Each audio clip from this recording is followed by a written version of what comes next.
Welcome to another episode of Let's Talk About It. We are here to talk about childhood crimes that other people do not want to talk about it. Tonight is a panel interview.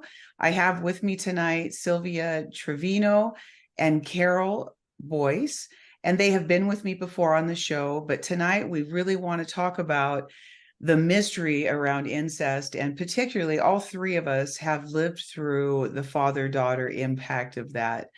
And so tonight's episode, we really want to go into all of those questions that are around why didn't you talk about it. Actually, the questions start with ourselves. We always live in this mystery. And one of the things that I thought about for both of you, as I thought about this last night, I woke up and you know what, it occurred to me, and I want to hear what you guys think about this, but as a child, my father began when I was incredibly young. Nobody talked about it. You went to dinner, you watched a movie, you took a bath, you went to bed, you got up. It became a normal part of life. It wasn't even like it was a secret. It was like putting your shoes on in the morning.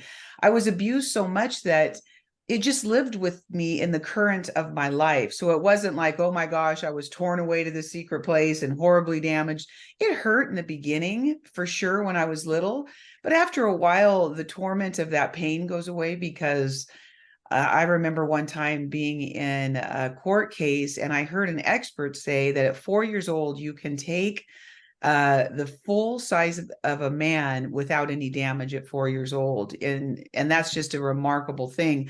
So when you think about that, right, it just became routine for me. So part of when I talk to you guys, and the reason I really limited it to father-daughter is because then all of a sudden we kind of hit life, we go meet friends, we get a husband, but we don't really realize that we've been raped for 15 years. Talk to me about that. Is that how it felt for you guys as well? Well, in my case, again, I I was being molested probably from 3 years old on. I'll never know the actual dates, but I do believe it was about that. And I had no memory of it. And so Mm-hmm. I had this was my protection mechanism I came up with when I was this tiny child. And but it was always with me, and I had kind of terror in me all the time. I had all the emotional baggage, but not the actual memories. But yes, I think I had it out in life, and I had no idea. I had no idea what had happened to me. And I was doing all kinds of things, and fear and panic attacks, eating disorder. I was having all kinds of problems, but it wasn't until I was 36 that I actually realized Right. what had See, isn't that happened. right? I was in my Mhm. 20s, and I think your distinction is good. And then, Sylvia, I want to hear from you. But that distinction is good. We're filled with pain and Yeah. chaos, and we're Yep. racked with Hmm. emotion and nightmares and Yep. pain. But Hmm. weirdly, we don't put that together like we're being raped. It just doesn't No. work Yeah. that way because it's a Mm-mm. normal occurrence. So go ahead, Sylvia. I want to hear from you about what that experience was. Yeah, I feel like it's almost like we were programmed to just receive that, Mm-hmm. you know, Right. that molestation and, the things that were done to us. And, I think too, if it's at such a young age that we don't know. And so we feel uncomfortable, but when it becomes your new normal and you're so young, you just go with it, and Right. That new normal. not, Keep going. Right. That's yeah, not exactly what we're really talking about. knowing, because of course, if we did, we probably would have defended ourselves a little bit better.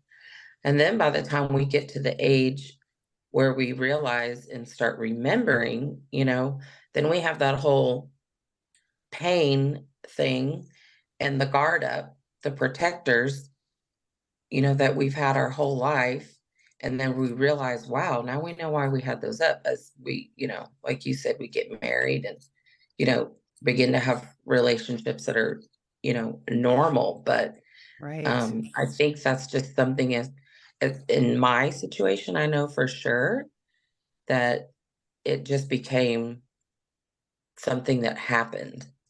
And like you said, it becomes your new normal. Yeah. It does so much. Carol, did you have something to add? Well, the other thing that just always floors me is to think that your father, who's supposed to love and care about you, is watching you fumble through life, and as you leave the nest and try to function, they're not there going, hey, let me help you. By the way, I think maybe sexual abuse had something to do with this. Nothing. They No, just are they're never letting going to you help us. flounder. Yeah. They're the ones that put us in that prison. Yeah. I mean, that's amazing too. But yeah, absolutely. As you grow up, you only know who you are, and you pretty much take what people have told about yourself, like your self-awareness, and you go forward and do the best you can I until you love that. can't. Yep. See, and you guys both, just can't. yes, you guys both understand what I mean when people don't get that it's who we were. It's who we were told we were supposed to be. So if you were born in a prison, you would only know prison walls. The only thing we knew, and it's just the mystery around it for people who didn't come from it. They don't understand that every day served up to us was this prison mentality. We were children. We knew no different. I thought every little girl's dad was happening. I mean, you don't even really think about comparison when you're little, right? Like you don't even compare. So much criticism from people who say, well, why didn't you say something earlier? Why did, doubting. And I'm like, you really think I would want to make something like this up? Right. Like, I wouldn't wish this on my worst enemy. I'm not. 100%.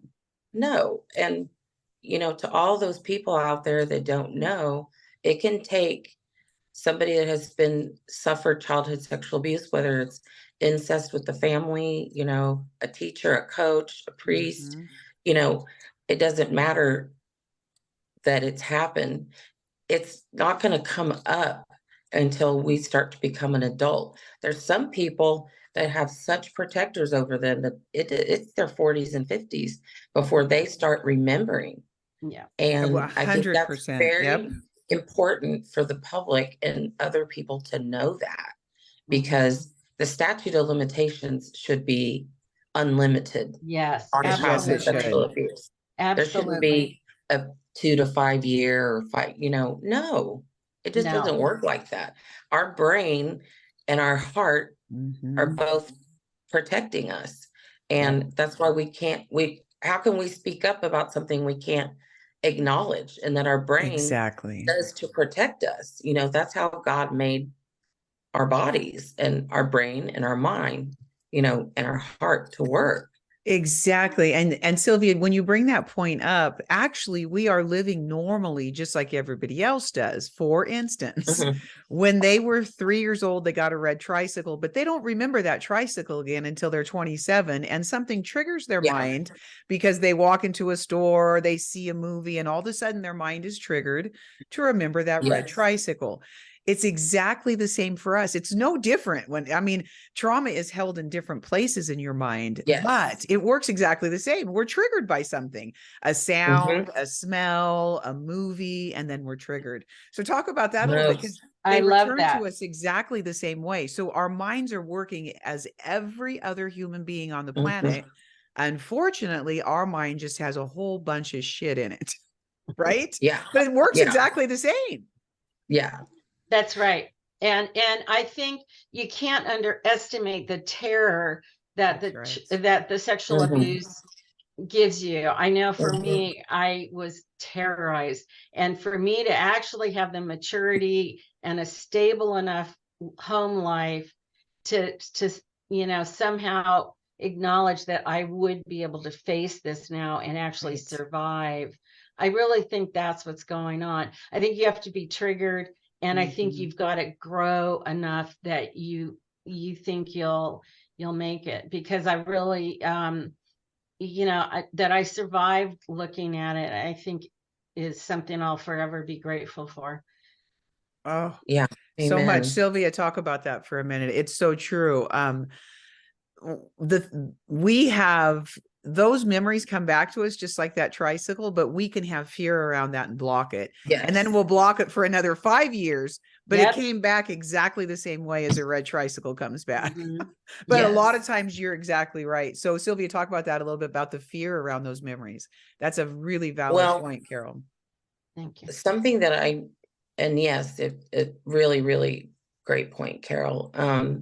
Something for me that started unlocking all these memories is, I don't want to be too grotesque or detailed. You be as open as you want here. But, you know, I knew and remembered when I got triggered and started having a sexual relationship, with a man, a boyfriend. And when I saw their parts and it, boom. Yep. And I was like, oh, what's happening? Right. And those triggers were terrifying. Well, you know what? And talk to me about those triggers. I mean, a lot of times we can, our father's face overlays on their face, like all kinds of, Yeah. I think it helps to bring that mystery to, we're really talking to people who have lived through incest, right? And the bystander can certainly learn, but I hear from so many women particularly, but men as well. There's many men that actually follow and save our stuff. What you just said, Sylvia, those trigger, we want to go away from it, right? Each one of us wants to go away because a trigger or a memory for us, unfortunately, is very uncomfortable. It's not like, oh, it was a shiny new bike. It was like, oh my God, my father raped me. It's a totally different thing. So talk about a few of those triggers as much as you're comfortable. Well, I know what happened in me is I thought my psyche told me that if I'm enjoying this with this person, then that meant I enjoyed it with my father. Oh, see, yeah. It was the lines were very blurred. I think we can say, we totally understand. How do you not though? You know what I mean? For our mind, when we talk about, so we started with the normal for us was being raped by our father throughout childhood. So, I mean, it's going to carry through that. I mean, you can't just turn that track off, right? Without a lot of intense therapy. Carol, were you going to say something? Yeah, I was going to say, a lot of the triggers I had were around kind of claustrophobia issues, being left alone, feeling like I was on my own, terrified me, because during the abuse I felt so alone and so unprotected. I couldn't get on an airplane, and I couldn't, go in a dark room. I couldn't hear a door shutting. A lot of things like that, which were so unrelated in some senses to the abuse. And I had no idea why I had this, why I would be absolutely panicky, when someone else was in control of my life, like in an airplane. Somebody shut the door and I knew I couldn't get out. Those kind of things were incredible triggers for me. And of course, I had no idea what they were related to for many years. Right. And so, going back to when we were young, but it relates to right here. And so let's talk about that for a minute for the person listening, because I'm going to be 60 in just a few months. And it's taken me a lifetime to understand that I lived in close relationship to my father, to the man who abused me weekly. I lived in close relationship with him. I loved him. We watched movies together. We played games together. He was my captor. And so just like the Munchausen's syndrome, right, where the bank robbers come in and then the people actually get a fund, you guys, to defend these very people, to put their life on the line. It's true, because when I talk to you guys, I could hear, I don't want to use the word adoration, but we had a respect for our fathers because they could do anything to us. And that respect, I've had people leave notes for me and they'll say, I can hear the respect you have for your dad. Well, wouldn't you, if he could take your life and didn't? Yeah. But so talk a little bit about that back then, what that felt like, right? Because it's insidious. It's criminal, but we didn't know any different. No, we didn't know any difference. And I adored my father. See? Loved him dearly. He was, it's the nature of a sociopath. They have the good side, they have the social thing, and then they're destroying you in the back room. So, Boy, I never thought about it it's like this that, right? very Wow. complex Mhm. mind you're trying to figure out as a really young child. But, my father was personable. He had no temper. He Mhm. had, he never blew up or anything. And he was an incredible musician that he brought me all into that. He was a cardiologist, internist, and he taught me everything he could about medicine. There were wonderful, wonderful things. Yeah. And the community adored him. I heard frequently what a wonderful doctor he was. So that is certainly extremely confusing to the child. Incredibly. Incredibly Very. Incredibly. confusing. And And Sylvia, you have a story that's similar to what Carol just shared. Yes, she's saying that, and I'm just like, wow, really, somebody that can Mhm. relate, because my dad was somebody that I recently received a newspaper clipping from my cousin, because my father built the very first Cesar Chavez Learning Center in Dallas, Texas. really. And he was an architect, and he flew to San Bernardino, and he mimicked a church that was there, a Mexican Mm. church, and he took that architecture and that style, and that's what he used. And I mean, it was on the news. He was at the ribbon cutting. When he passed away, the school approached me and asked if I had any renderings of or drawings of their building that they could post. And So a very you know, accomplished man. a Yeah. very and Mhm. and like you, Carol, very, friendly, approachable, Mhm. social. And it's mind blowing, because here's this person and people Yeah. just adore him. And on one side, you're like, well, I kind of like adore him too. Right. Mhm. I I was think just going to he's ask you, what side do you pretty, guys want to like, hold on to? yeah, The pedophile right. side or the side that was adored? The Yeah, truth. It's human, right? It's built in as kind of to deny and go to that side that's good, go to the side Yeah. that's good.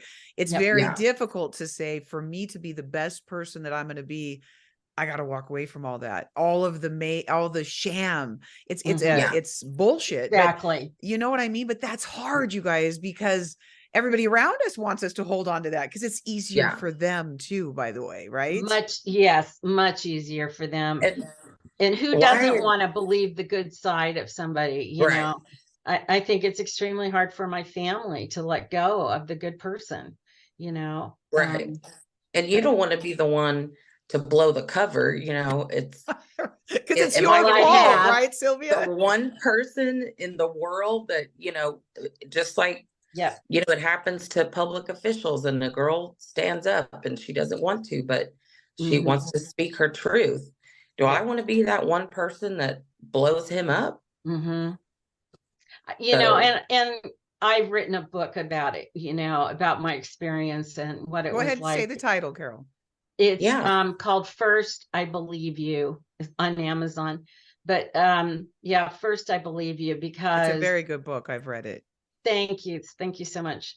But I had really wanted to write down what this experience was like, and how crazy you feel trying to go Mhm. through this when you haven't faced what the actual truth is. And the truth about the mhm, perpetrator. I mean, this is serious crimes. Like Jody is always right, first to say, these are serious crimes yeah, against children. Mhm. And you have to hold these people accountable, whether they're even still alive or not. We have to speak the truth of what these people look like. I don't think anybody understands how these people look, even though I know, like right, you, Jody, had a father that clearly did things that were horrible. I think, I don't know if he was as respected in the community, and No.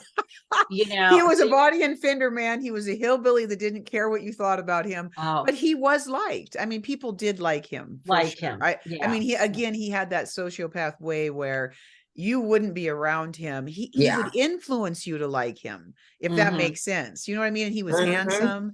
He was a very good looking guy, so he used that, and he had charisma, of Yeah. course. But then at the end That's of the their day, cover. yeah, he didn't really care what you thought. That was my father. He did not Uh-huh. care what you thought about him. And I'm curious, did your fathers care about their image to the outside world?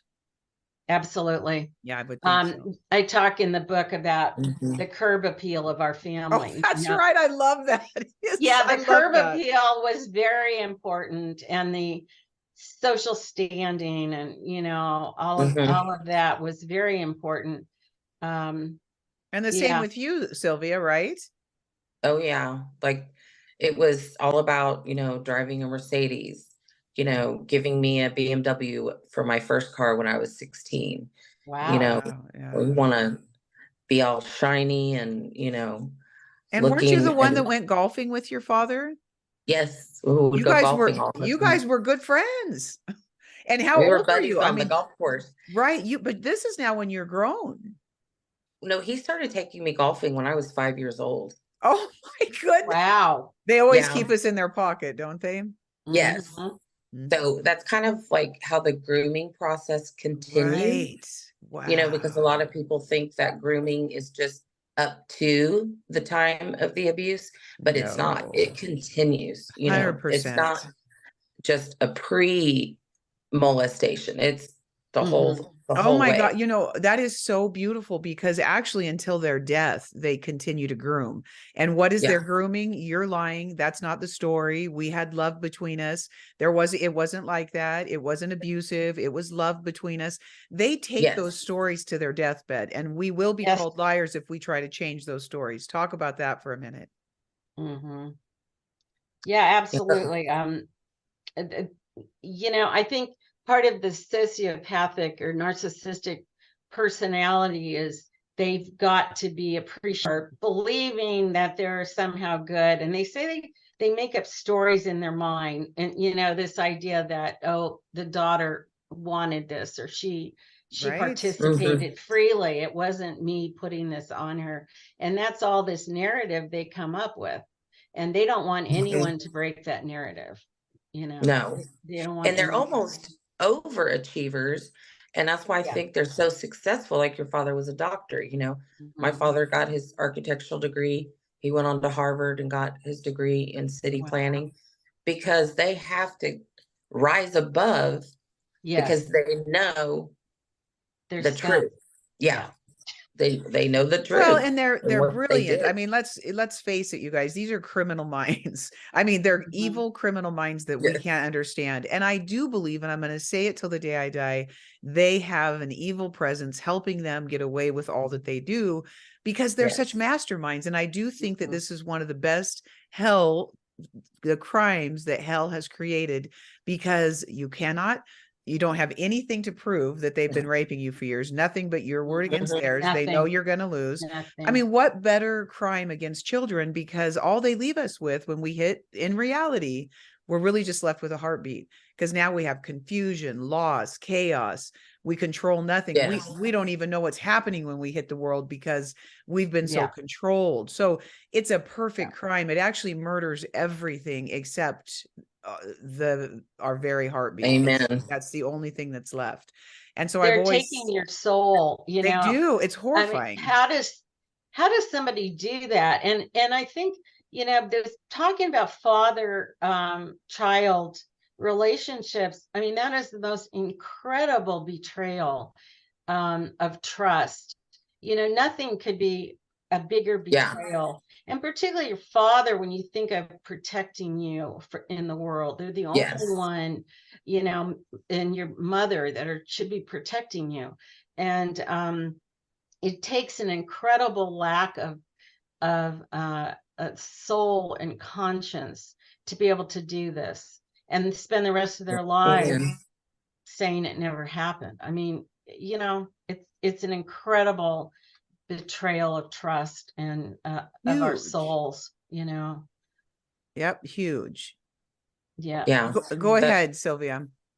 that whole and I think that's something that is so unique about the three of us together that it was your father and that Yeah. was something that and not to say other people don't suffer or have as much pain, you know, even if it's not their father. But the psyche, like, how do you get your head around that? You know, this is Yeah. my father. This is, you know, Right. a parent. This parent is supposed to love and, um, you know, cherish me and protect me. And Yes. I think between the three of us, we can definitely relate to that kind of a pain, you know, that I don't think Hugely. I'll ever feel again. It's such a Yeah. particular kind of a pain, you know, Yeah, it's just absolutely. specific. Well, exactly, which that I so want to touch on that. I knew this is such a beautiful place to insert. There is this kind of weird religious spirit that sits very closely with incest. And most of our fathers want to be thought of as godly people. My father certainly did. Carol, did yours? You know, he would go to church. I don't know how much he believed in it, but yeah, he wanted to Right. be thought of. Oh, absolutely. Yes. And what about Sylvia? Absolutely. Was your, did your Oh father like? yeah. He was a CCD teacher at the Catholic school. So, as I've always said, the spirit Wow. of religion, I believe, sits in front of the spirit of incest, Ab- and they make Yeah. them look fantastic. And I'm going to say Mhm. right now to the spirit of religion, one thing that they teach people that come through incest is you have a moment in time to talk about your story, and then it's over. That Yeah. is not from the throne of God. God would find your No. story for your entire life. We were abused for some of us 15, 10, 20 years. There is no way that a loving Father God would say to you, you have a minute in time. Yes. I read this. I don't know if you guys know Uh, who Beth Moore is, but I'm going to talk about this yeah. book for a minute because this Beth Moore wrote a book called All My Knotted Up Life. And I'll tell you in here, she has a line that says, the old flashbacks from my youth have faded now, dissipating into light. Any flashbacks that make me shudder these days are from that season. I have to tell you, this kind of approach that Christians are doing are killing people, because if you what Mhm. they're saying in this spirit of religion is, if you guys don't get better in 3 weeks, you have 3 weeks to heal, and otherwise it's not Right. Jesus. I am Yeah. here to Yeah. say that is from the pit of hell. That is not Yeah. the truth. We have as much time. God will be loving us till the day we leave this planet, because what you just said, Amen. Sylvia, is our Amen. hearts were broken from the time we should have been learning how to ride a trike, and instead we had broken Yes. hearts. So Yes. you know what? Mhm. I cannot say enough. I'm going to fight that spirit of religion around that all day long, because you know what? How Jesus has taken me away from drinking 2 bottles of wine a night. He talks to me Mhm. over and over and over, and he says, Jody, I need to take you back to that room. I need to take you back Yeah. so that I can go and wipe all of that mess off of you and let me hold you in that moment. And when it Mhm. comes Yes. again, he's right there Amen. again. There's never a time he says to me, oh, sorry, Jody, No. your limit's up. You know what? Your That was Yeah. time's back up. then. You're good now. Why do we have to There's slap a no label on it that we're expiration good date. now?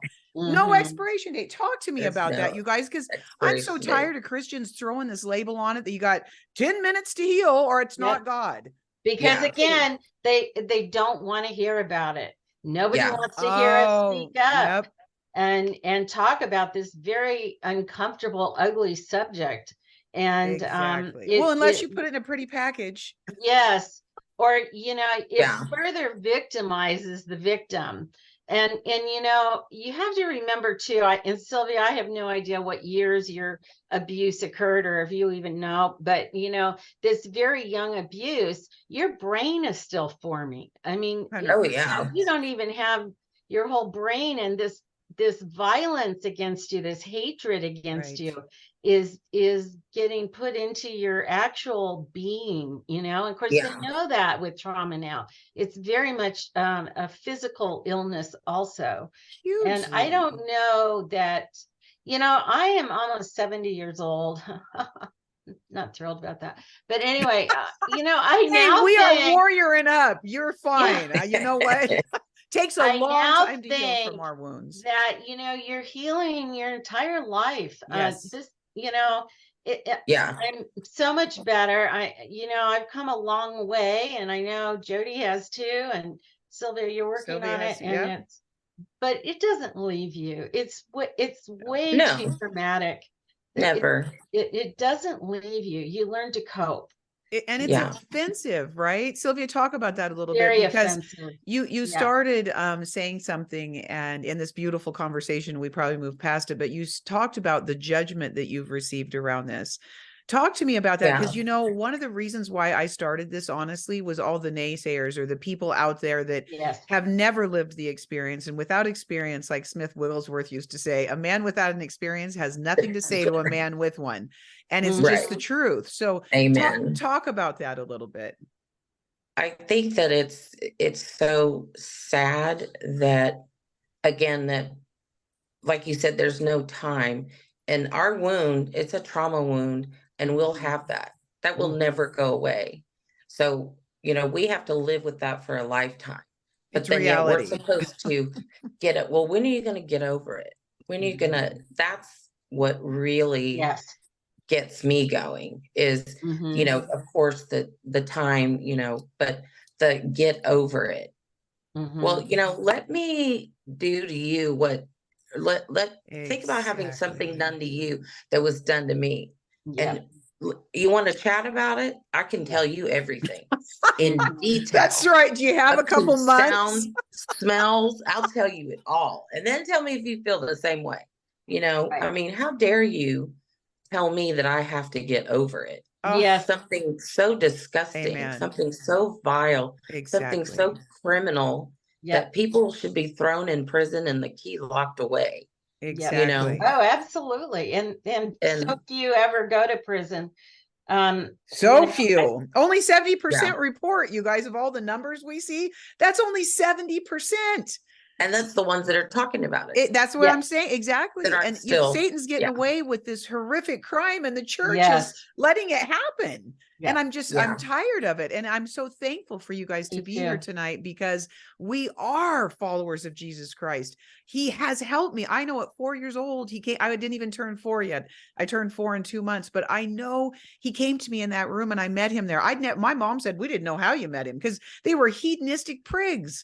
But you know what? He found me, and I've been with him ever since. And so, but the spirit of religion is not Jesus. It's not the God of the Bible. No. And that's the thing, that to heal, the thing that we have to offer is the love and comfort of God. And it is not contained in a time period. No, it's exactly not. It's not at all. And it's, and it just gets back to also that the families will do anything to maintain their family structure. 100%.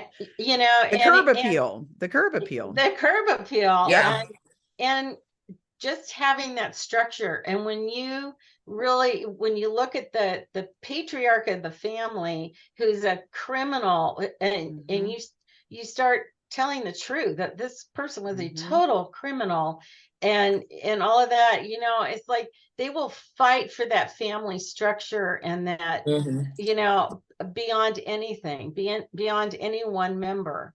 And we have to change that narrative.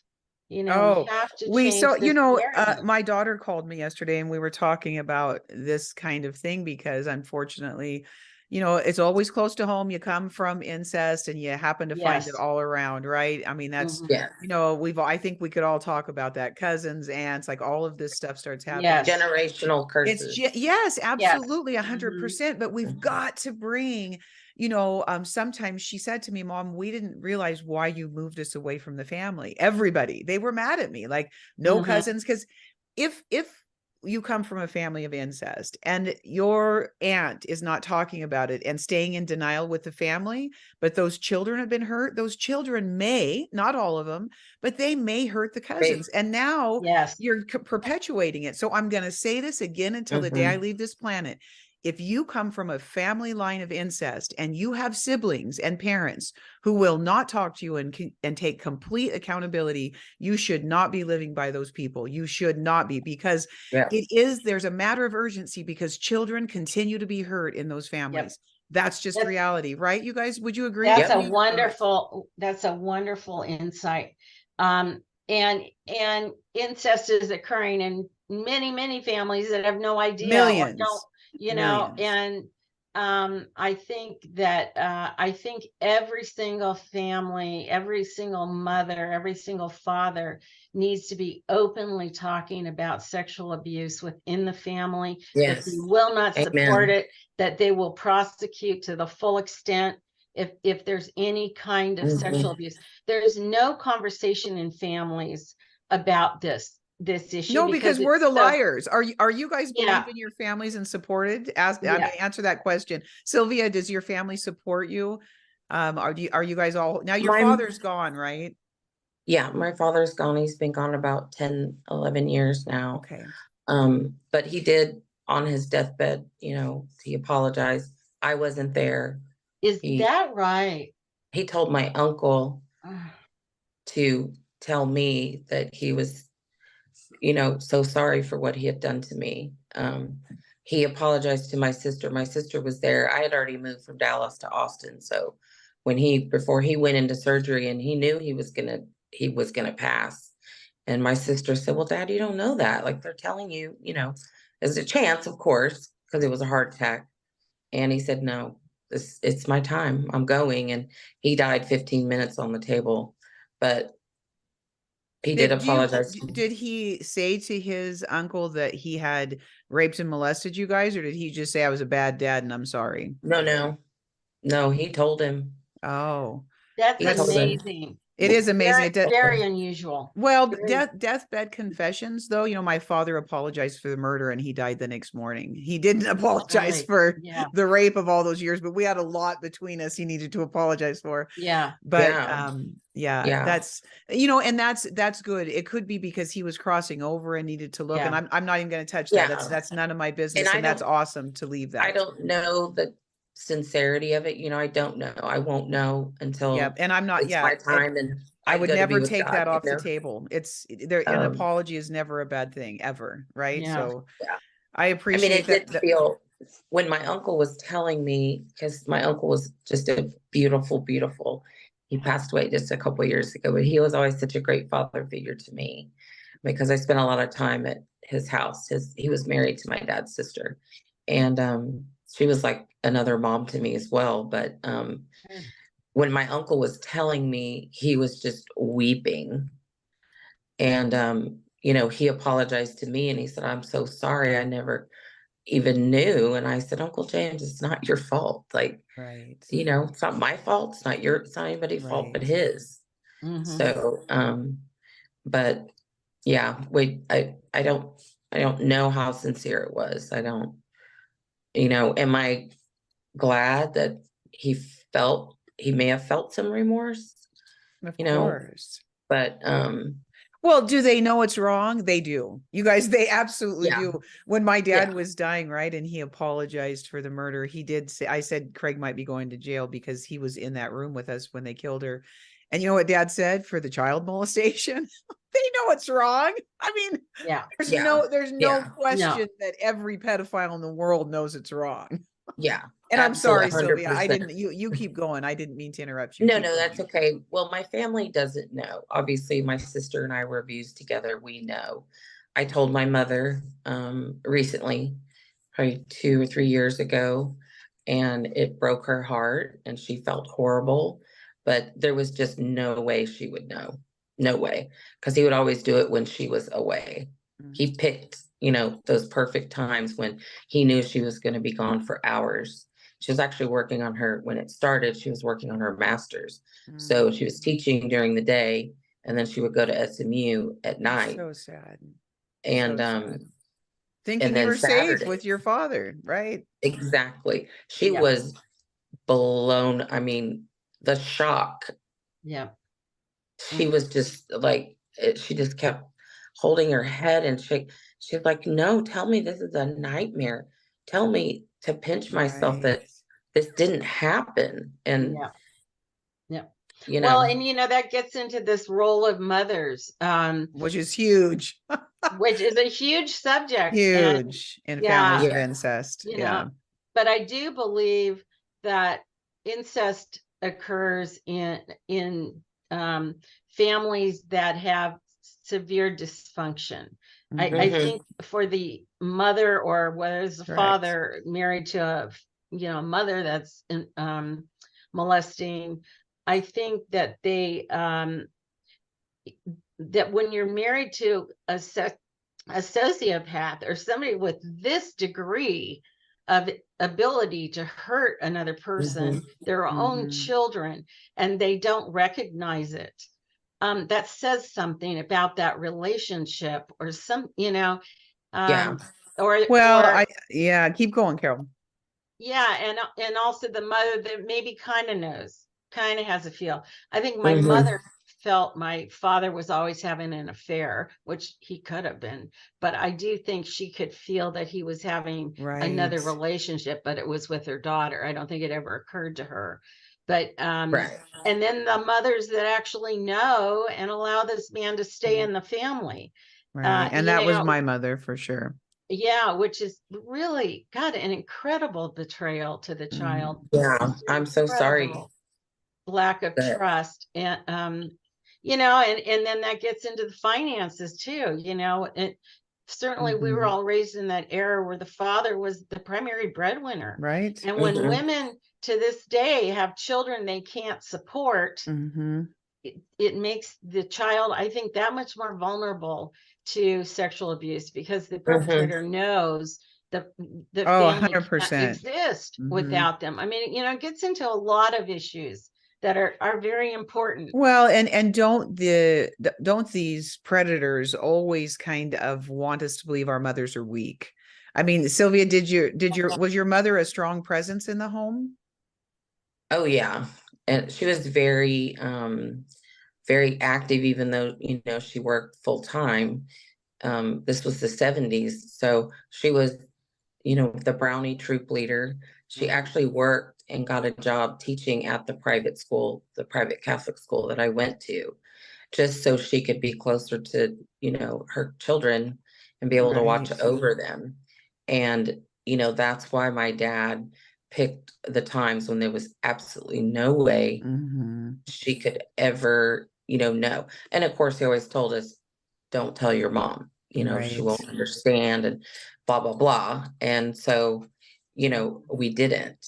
And, but I do know that, the mothers do play a big role. And I think there's a lot of mothers out there that, like, Carol said, they know what's going on, but, what if they can't leave them because then maybe they won't have the money and, the whole financial thing. Exactly. But I know my mom because I told her, and she had kind of questioned me about like sexual type stuff. And it was after they had gotten a divorce.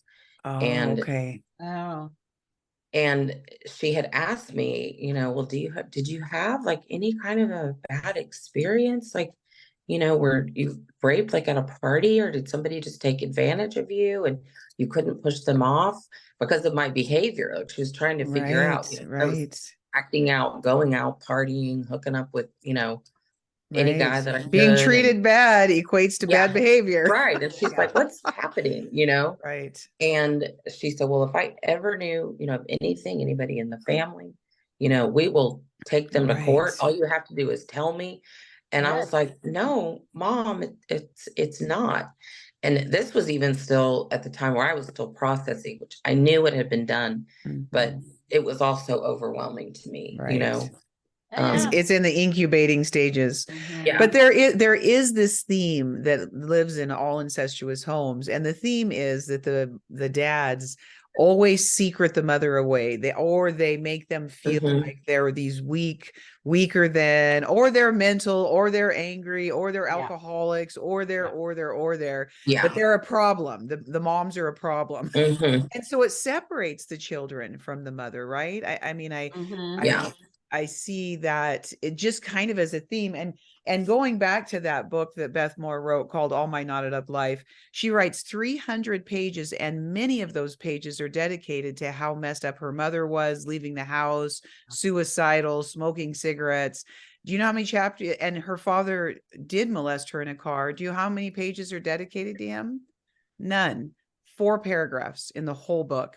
Is That that disturbed right? me. The whole Yeah. book Wow. disturbed me. And I'll tell you, I get it though. I mean, she's living out every life that many of us have, but that her mother got bashed for pages and pages and pages. And there's 4 paragraphs, 4, that the dad only came over on the seat and then did things he shouldn't have. That's it. That's it. The whole book. That's all she ever says. Huge.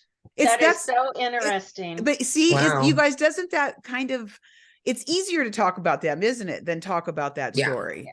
And Yeah. see, that's, I guess, what I am. So I wrote a book called A Prisoner by No Crime of My Own. I saw it 30 years ago in my mind. It took forever. Do you know what I intentionally wrote? I read this book about this man who had been in a car accident, and he made me feel the smell of the metal as it twisted. And he made me feel the pain that he had in the hospital bed as he recovered for 2 years. And I asked God if I could write a book that would make somebody understand what emotional pain feels like. If it was very much like that man getting in a wreck. They thought he was dead. They covered him up. I thought I was dead, and life was covering me up. Yeah. So I Right. wrote a book to make people feel for the survivors out there, the warriors like us. I wanted them to know that I understand, because emotional pain is debilitating. People underestimate the power of emotional pain. It makes cancer. It brings tumors. It destroys us from the inside out. Yes. So I wanted a book that said, I get your pain significantly and deeply, and I made it to the other side. But if it, it's that experience that if you don't make a person come into your experience, they can't feel it, which is why I really love that we're doing this. And I really want to ask you guys to do this once a month with me, because it's so important for us to come together as warrior survivors from these crimes and talk about it, because there are themes that run through these families that we've got to dissect and help people see. Right. So yes. Anyway, I'm going to put it back out to you guys, because I'm sure you have things to say. Well, and that's why I wrote First I Believe You, because you show us the path. Yes. Yeah, I didn't know anybody who had no memories, and certainly people aren't out there talking over coffee about it. And my just experience was so crazy making, and so painful. I mean, just incredibly debilitating. Like you say, the emotions are absolutely debilitating, and you don't want to live. You don't want to be there. But getting to the other side, I think I felt the same thing. I just want people to see my experience, to see you can get to the other side of this and survive it, So you want to kind of show a path. And like Jody's story is just unbelievable. You've got to read her book. It's just an amazing story. I heard the other day someone say it reads like fiction, but then all of a sudden you realize this is a person's life. But the truth is, you guys, Sylvia, it's like what you said. If you want to really hear my story, I've got the time if you want to take it. You know what I mean? And by the way, we are survivors, which means we can probably, when you get to that healing part, right? Sylvia, talk about that a little bit. We can handle it. It is so easy to share your story when you speak your truth. Yes. And I was not always an advocate like I am now. It took me, like my first time admitting to someone in a healthy environment and somebody that I could trust. And then of course, the experience that I'm having now with Journey to Heal, which is a great book, Carol, written by Crystal Sutherland. And I'm gonna go get that. Yeah, and they actually have. Go ahead and share that. Sorry, Sylvia. No, that's okay. It's a 7-step study book, and it takes you from the beginning to the end. And so I went through and did the book with a mentor, a friend that somebody's been on Jody's show as well. And now I'm a mentor, and I lead other women with their healing of childhood sexual abuse through Christ, because there's nobody else that can heal us the way that he can. Right. And again, we'll always have that wound, but and that's a big lesson in the book, that as mentors, we really need to push these women to speak to each other and tell each other their stories. First of all, it bonds them in such a beautiful way. And then it's so empowering you know, you have Mhm. no problem, you know, have I ever, oh yeah, I have, would you like to go to coffee? We And I'll get tell you each all about other. it. Yeah. Yeah, we You get know, We each get each other. other. Yeah. and then we can give knowledge to people, you know, and Yes. get into before it happens, you know, if, and you doing these things, Jody, just brings awareness for people who haven't Mhm. experienced anything like us. It doesn't have to be the way it was for you and me Right. and Carol. Change can So happen. true. And 100%. But it takes, I do believe that we live in a society, you guys, that is abuser centric. It does not come around victims. Every time I have nope. people tell me, I can't read your book, I have to put it down. I mean, but you can watch a horror movie, but you can't read Right. reality. I mean, it's so, and My it's, mom is that way. I'll tell her, "Oh yeah, this is my friend, and she went through the program with me, and you know, her it was her brother, you know, whatever." And Mhm. she'll be like, "Oh my, Sylvia, like stop! I can't. Like it's just too horrifying to me. I right, can't. It's hard enough for me to know what happened to you." And I'm like, "Okay, mom, you know, Yeah. Yeah. that's okay. She's 84. I don't want her to be right, burdened with right, anything. She deserves to be happy, joyous, and free." But you know, people are like that. right. It's like you know, I can't. I Yeah. don't want to hear about it. Mhm. Carol, I how have you, what do you get when your book, people read your book? What are you hearing out there with you being so vulnerable? Because I hear a lot, even when people see me in my community, they Mhm. always have things to say. But I have Yeah. a lot of people who have lived through it that want to talk to me as well. And that's what it's Yeah. about. But go ahead.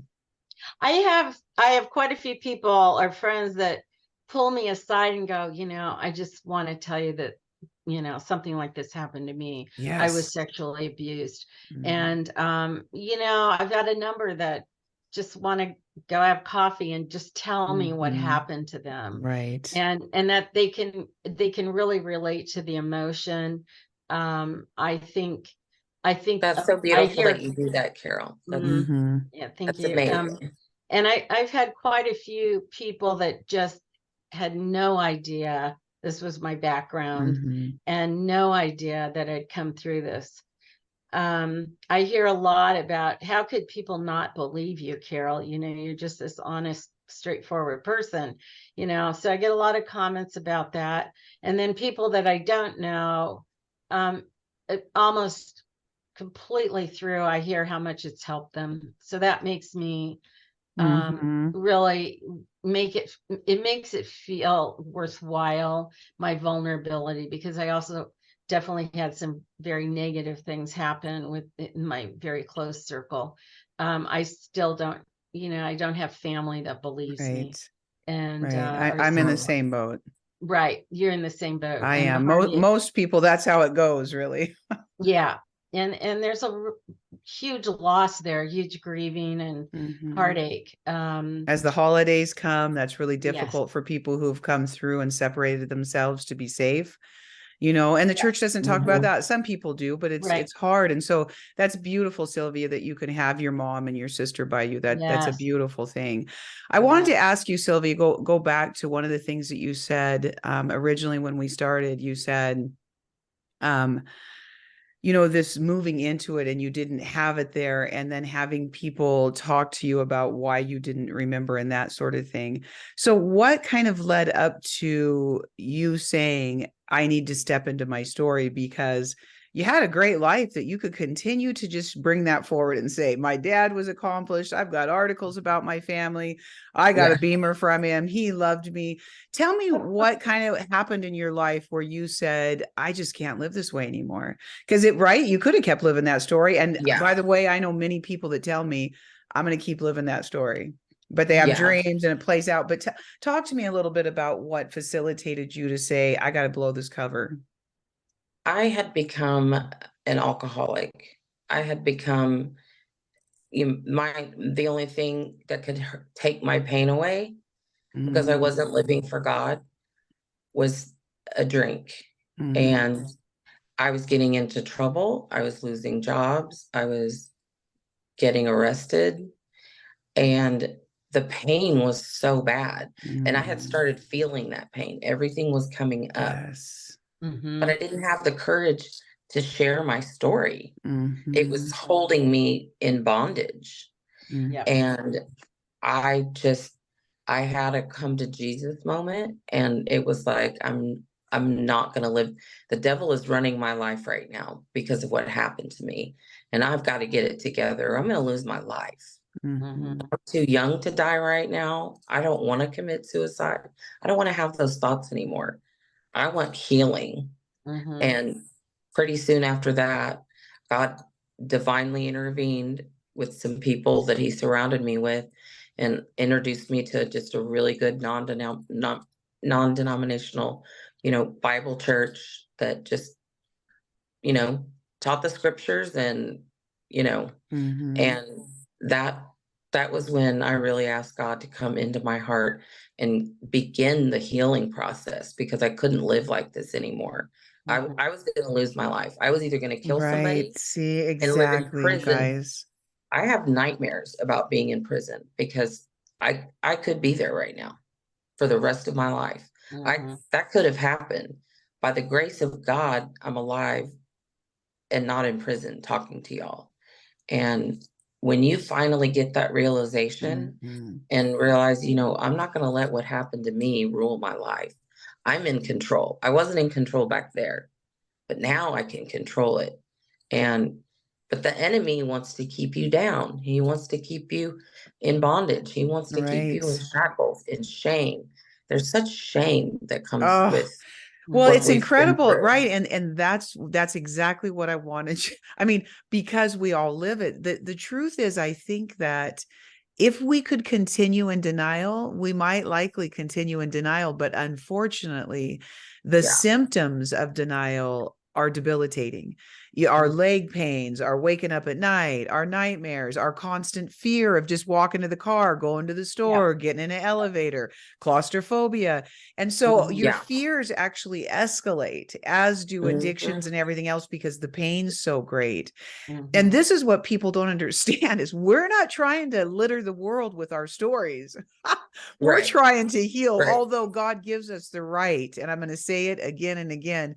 God gives us the right to tell the stories of what these pedophiles did in secret, right? The Bible even says, shout it from the Amen. rooftops. And so I'm going to actually say, shout it from the rooftops, because we are victims. But I loved what you just shared, because the brokenness in us will kill us if we don't get it out of us. Yes. Carol, I what were you felt going to very say? strongly that way too. And I think it's so important now that the research is showing that addiction is just part of trauma. Hugely. And that addiction is very close to traumatic events that have happened. And, Amen. as a disease, we It have stops to the get the pain for a shame out second. of. I mean, that's the truth, Yep. and so It's I a really, trauma-based. yes, and the beautiful thing about that, Carol, is Jesus. I never felt God come to me and say, "You're an alcoholic." I never felt him say that. You know what I heard him say? Can Yeah. I touch your Yeah. broken heart? Can I touch your Yeah. broken heart? Yeah. I never Yeah. ever felt like I needed to. And I wouldn't let other people do that to me either, because I knew and God knew that I was doing the best I could with what I Right. Yes. had. Yeah. Yes. And so all he kept doing, I love Joyce Meyer says, just put more good in, don't focus on the bad. That's what I'm Right. trying to say, right? And so Yeah. the more good you put in there, the more I started walking out of that stuff. But I didn't focus on it because I couldn't let it go. My pain was tremendous. I know that you guys know that. I That's would grab huge. my Bible at night after 2 bottles of wine or 7 drinks or whatever it was. And I would Yep. Me hold my too. bottle. Yep. And I would go to bed and say, God, I've done the best I could do today, Yeah. but I Yeah. love you with everything I have. Help me. And he Yeah. finds us right there. I always tell Yeah. people, don't get clean and then come to God. My heaven's sake, bring your dirt there. That's what he wants. He's Yeah. the one that can clean it up. Everybody's always like, Yes. well, I'll get there one day when I'm good. Well, don't be good, be godly. He's Yeah. good. We don't need to be good.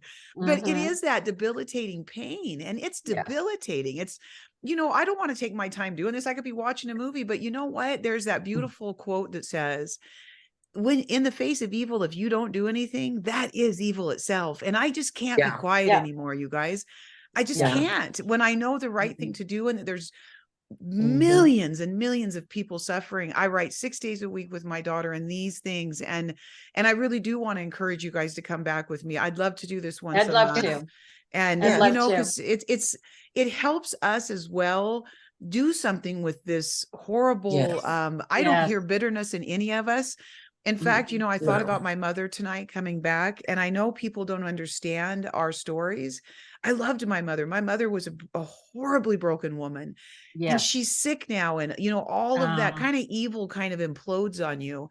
That breaks my heart. That doesn't make me happy. She's my No. mother. Like, I don't have any kind of bitterness. I don't want to tell her story. I told No. that Right. story so that people understand that there are mothers that are pedophiles. It happens. There are double, there's lots of people that live these stories. I did it for truth's sake, not Yeah. to hurt my mother. Not And to so, hurt. And, right. I wanted to clarify too, like when I talked about mothers, I think so many of the mothers, have so much pain. Like you said, my Hugely. mother was really struggling with alcoholism.